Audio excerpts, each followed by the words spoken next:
सोच रहे होंगे आज हम क्यों मिले हैं, ये कॉइन क्या कर रहा है मेरे हाथ में, और आज हम किस बारे में बात करने वाले हैं। जैसे ये सिक्का है ना, इसकी 2 साइड्स हैं, हेड एंड टेल्स। आप समझिए ये हमारी लाइफ है और हमारी लाइफ की 2 साइड्स हैं, पॉजिटिव एंड नेगेटिव। तो आज का हमारा टॉपिक यही है, जो कि आप डिस्क्रिप्शन से और जो टाइटल है उससे समझ गए होंगे कि आज हम बात करेंगे एग्ज़ाम्स के टाइम में पॉजिटिव कैसे रहा जाए। ये मैसेज मैं सिर्फ स्टूडेंट्स को ही नहीं, उनके पेरेंट्स को भी देना चाहती हूँ। अगर आप कोई पेरेंट हैं जो मेरी वीडियो देख रहे हैं, तो आपको भी इससे हेल्प होगी कि आप भी स्ट्रेसफुल टाइम में अपने बच्चे की कैसे मदद कर सकते हैं। टाइटल से तो आप समझ ही गए थे, लेकिन अब मैंने आपको बता दिया कि आज हम क्या बात करते हैं। तो आपने कभी सोचा है कि जब भी कुछ होता है हमारी लाइफ में, तो पहला थॉट जो हमारे माइंड में आता है वो होता है नेगेटिव। ऐसा मैंने क्यों बोला? जैसे अगर आप एक पेरेंट हैं, आपका बच्चा देर रात तक घर नहीं आया, आपके माइंड में आएगा ओहो फ़ोन करो, कुछ हो तो नहीं गया। First thought. आप ये भी सोच सकते थे ना कुछ और तरीके से, बट आपके माइंड में पहला नेगेटिव थॉट आया। अब अगर आप एक स्टूडेंट हैं, जैसे कि एग्ज़ाम की डेट्स टेंटेटिव अनाउंस हो गई हैं कि 4th मई से लेकर 10th जून में स्पेसिफिकली क्लास 12th के बोर्ड के एग्ज़ाम हो सकते हैं। तो अब आप लोगों को भी एक स्ट्रेस होगा, अजीब सा स्ट्रेस होगा कि ओके पेपर आने वाला है, अभी तक तो डेट अनाउंस नहीं थी, अब डेट अनाउंस हो गई है। अब आप कैलकुलेशंस में लगेंगे कि कितना कोर्स बाकी है, कितना नहीं। पर आपके माइंड में क्या चल रहा है? अगर मेरे इतने मार्क्स नहीं आए तो पता है जब आपका पेपर हो भी जाएगा तो भी आप स्ट्रेस लेंगे। तो आपके माइंड में होगा अगर मेरा SRCC में नहीं हुआ तो, अगर मेरा नॉर्थ कैंपस में नहीं हुआ तो, या फिर जहाँ भी आप जाना चाहते हैं अगर आपका वहाँ नहीं हुआ तो, हमेशा नहीं हुआ तो। इवन अगर आप एक UPSC कैंडिडेट हैं तो भी आपको यही लगता होगा अगर मेरा UPSC में नहीं हुआ तो आगे क्या होगा।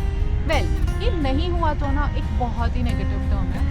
और अगर आपको लग रहा है कि मैं आपके सामने आज बैठ के बस फालतू का ज्ञान बांट रही हूँ, आप ये मानेंगे मैंने अपनी लाइफ में सारे तरह के एग्ज़ाम्स दिए हैं, मैंने UPSC का भी एग्ज़ाम दिया है। तो आज जो भी हम बात करेंगे वो मेरे एक्सपीरियंस से बात करेंगे, मेरे पेरेंट्स ने मेरे साथ कैसे डील किया या मुझे कैसे सपोर्ट किया, आज हम इसकी भी बात करेंगे।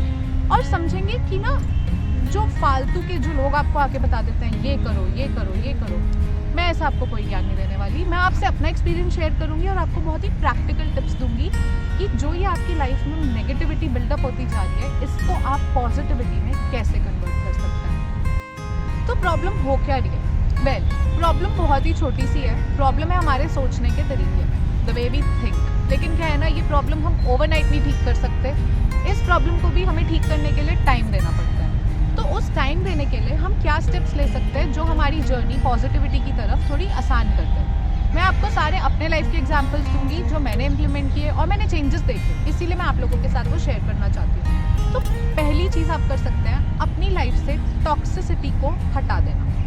मैं नहीं कहूँगी किसी टॉक्सिक इंसान को हटाना, क्योंकि इंसान टॉक्सिक नहीं होते, उनकी सिचुएशन टॉक्सिक होती है। बट मैं आपको ना ये एक केस के थ्रू समझाती हूँ। अगर आप क्लास 12th में और आपके बोर्ड्स आने वाले हैं और आप अपनी किसी फ्रेंड से मिलने गए, अब क्या हो रहा है, आपने सोचा हुआ है कि आपको सिर्फ बोर्ड्स के एग्जाम्स पे कंसंट्रेट करना है और आपको अपने नंबर से ज़्यादा किसी चीज़ से मतलब नहीं है। बट आपकी फ्रेंड ने आपसे कहा कि मैं तो BBA के एग्ज़ाम देने की सोच रही हूँ और मैं आगे की सोच रही हूँ कि मुझे आगे क्या करना है। अब आप घर आए, आपने उसे तो कुछ नहीं कहा, पर आप कन्फ्यूज़ हो गए कि उसने तो फ्यूचर प्लान सोचे हुए हैं और आपके पास कोई फ्यूचर प्लान नहीं है। अब जिस टाइम में आप शायद मैथ्स के न्यूमेरिकल सॉल्व कर सकते थे या इकोनॉमिक्स का एक चैप्टर ख़त्म कर सकते थे, वो पूरा टाइम हुआ आपका वेस्ट। क्यों?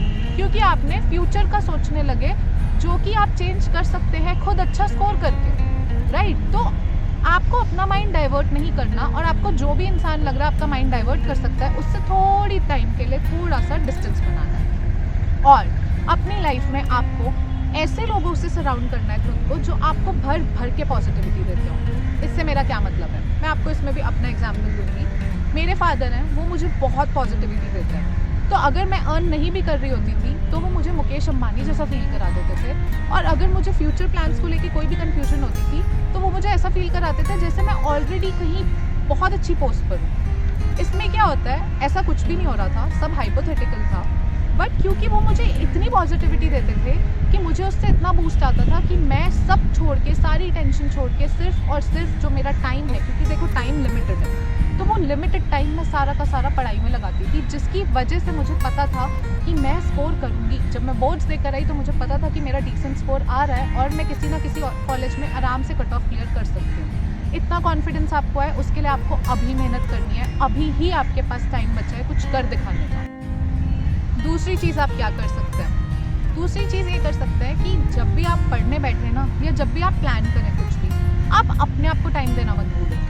ये भी मैं खुद के एक्सपीरियंस से कह रही हूँ। मुझे पेंटिंग करना पसंद है, ज़्यादा अच्छी नहीं पर जैसी भी करती हूँ, मैं पेंटिंग को ज़रूर टाइम देती थी, क्योंकि उससे मेरा जो स्ट्रेस है ना वो सारा रिलीव हो जाता था। और जब मेरे आगे एक अच्छी सी पेंटिंग आती थी ना तो बस मैं खुश हो जाती थी। फिर मुझे लगता था हो गया जो अचीव करना था, अब मैं दोबारा पढ़ने बैठूँ फुल ऑन मोटिवेटेड, राइट। तो ऐसे ही आपको भी कुछ पसंद होगा, योगा हो सकता है, मेडिटेशन हो सकता है, पेंटिंग हो सकता है, स्विमिंग हो सकता है, कुछ भी हो सकता है जो आपको अच्छा लगे, जिससे आपको बहुत स्ट्रेस आपका रिलीव हो। खुद को टाइम देना कहते हैं इसे, तो आप खुद को टाइम दीजिए। ये आप सेकंड चीज़ कर सकते हैं।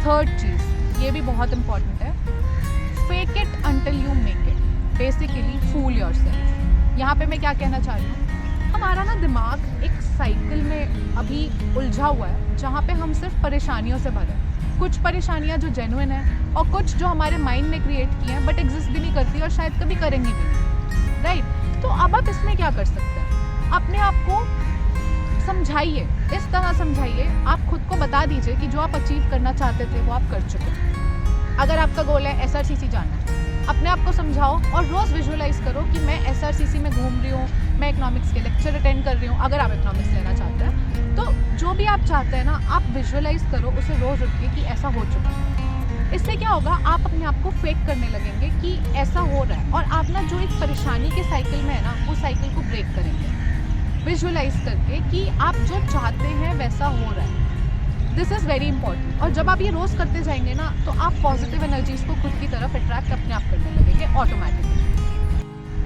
और क्या कर सकते हैं, और क्या स्टेप्स हो सकते हैं जिससे सारी प्रॉब्लम सॉल्व हो और हम पॉजिटिविटी को अट्रैक्ट करें?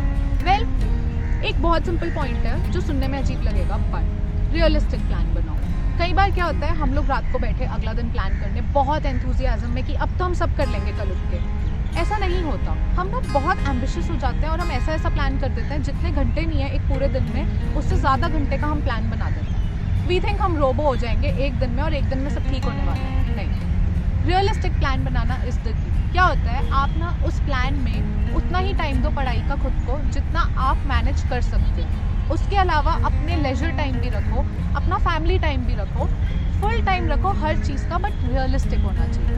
अगर आपको 3 बजे से 5 बजे तक दिन में सोने की आदत है तो अपने प्लान में वो 3 to 5 आप गलती से भी पढ़ाई इनकॉर्पोरेट मत करो, क्योंकि ना आपकी बॉडी साइकिल इस तरह चल रही है कि आपको नींद आएगी ही आएगी। तो बेटर है ना रियलिस्टिक प्लान बनाते हैं। So this was the second last point, make realistic plans. और आज की आखिरी बात, be a good listener. Be a good listener से मेरा क्या मतलब है, हमारा मेन एम है पॉजिटिव रहना और नेगेटिविटी को अपनी लाइफ से बाय बाय कह देना। तो ऐसे में आप क्या कर सकते हैं, अगर आप बहुत नेगेटिव फील कर रहे हैं, बहुत लो फील कर रहे हैं, ऐसे टाइम आएंगे, वेल सबकी लाइफ में आते हैं। मेरी लाइफ में मैंने जब भी कोई एग्ज़ाम दिया है हमेशा उससे पहले मैं बहुत स्ट्रेस में रही हूँ, बहुत लो रही हूँ, बहुत अकेला भी फील होता है आपको कई बार, क्योंकि आप लोगों को खुद से डिस्टेंस कर रहे होते हो तो अकेलापन भी आता है, सारी तरह की प्रॉब्लम्स आती हैं और आप सब कुछ फेस कर रहे होते हैं अकेले ही अकेले, अंदर ही अंदर बहुत कुछ होता है और कभी कभी आपको समझ भी नहीं आता हो क्या रहा है आपके साथ, पर वो सब हो रहा होता है। तो ऐसे में आप क्या कर सकते हैं, जब भी आपको लगे ना आपकी लाइफ में नेगेटिविटी पीक पर आ गई है और अब आपसे नहीं हैंडल हो रहा है, आप ना ऐसे में किसी और के पास जाइए और पेशेंटली किसी और को सुनिए। जब हम दूसरों को सुनते हैं ना और दूसरों की परेशानियों को सुनते हैं, हमें ऐसा लगता है हमारी लाइफ में कुछ था ही नहीं, जो था हमारा खुद का बनाया हुआ था, सारी परेशानी हमारी खुद की बनाई हुई थी और हम उसी में उलझ के रह गए, जबकि दूसरों की लाइफ में शायद और जेन्युइन और हमसे ज़्यादा प्रॉब्लम है। क्या होता है, जब भी आप किसी और की परेशानी जाएंगे, सुनेंगे और शांति से बस उसको समझाएंगे, उसको समझाते समझाते आपको अपना रास्ता अपने आप मिलेगा। वेल, आज का सेशन यही था, इसी बारे में था, क्योंकि आपको ये हमेशा याद रखना है, पॉजिटिविटी अट्रैक्ट्स पॉजिटिविटी, और ये आपका मंत्र होना चाहिए और आपको इसी की तरफ काम करना चाहिए, क्योंकि पता है क्या होगा, जब आप पॉजिटिव होंगे ना तो आपकी तरफ सिर्फ पॉजिटिव लोग ही आते जाएंगे, और अगर कोई नेगेटिव भी होगा तो आप उसकी भी हेल्प भी करेंगे। सो इन वे विन विन सिचुएशन। सो आज का सेशन यही रैप अप करते हैं। आई होप आपको कोई तो हेल्प मिली होगी। अगर थोड़ी भी हेल्प मिली ना तो like share and subscribe please यार। यहाँ तक आ गए हो, इतना देख लिया है तो लाइक तो ज़रूर करके जाना, और लाइक कर ही रही हो तो किसी और के साथ शेयर भी कर दो जिसको थोड़ी सी हेल्प मिल जाए। Okay, so I will see you next time.